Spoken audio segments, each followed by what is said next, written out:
Hello, thanks for joining us again on the channel. I've been wanting to talk about this for ages, and now that a friend finally got one, we can dive into his experience. Quick note before we begin, there's a discount link in the description and the top comment if you want to check it out. Now let's not waste any more time and jump right into the details. This monitor arrived well packaged, though the outer shipping box was a little damaged. The monitor itself was fully assembled and incredibly sturdy. The metal stand and base felt very solid.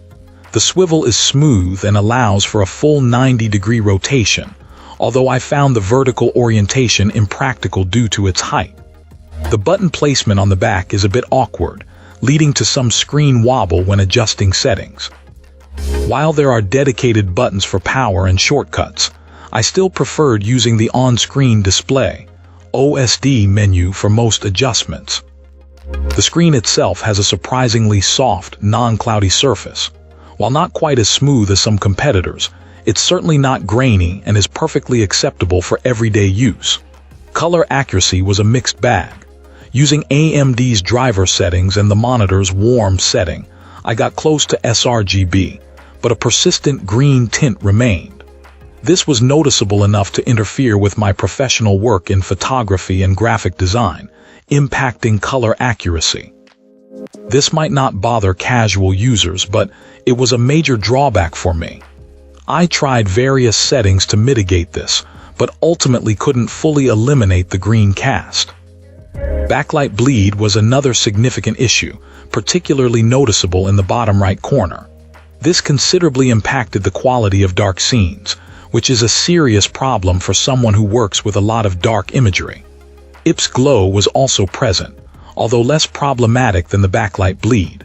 My closer-than-average viewing distance likely exacerbated the backlight bleed and glow, but even so, the bottom right corner remained distracting. While the contrast was good, comparable to some higher-end models, the backlight bleed severely diminished the overall viewing experience. I suspect I received a less-than-ideal unit, as other reviews mention minimal backlight bleed. The pixel density felt appropriate for the size, similar to a smaller, higher-resolution display, but with more screen real estate. Adjusting viewing distance helped to optimize the experience. Response time was excellent, meeting expectations for a high refresh rate monitor. The 170Hz overclocked mode worked flawlessly with 10-bit color output over DisplayPort. While the colors were vibrant, I found that without sRGB restriction, oversaturation became an issue. The OSD is functional but lacks the intuitive design of some competitors. While it displays gamma values numerically, it requires more navigation to access crucial information like refresh rate and bit depth.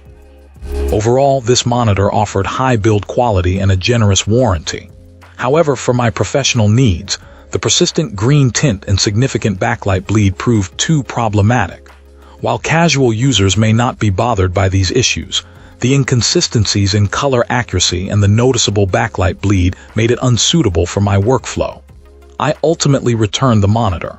The inconsistency in backlight bleed, especially considering its HDR capabilities, was deeply disappointing.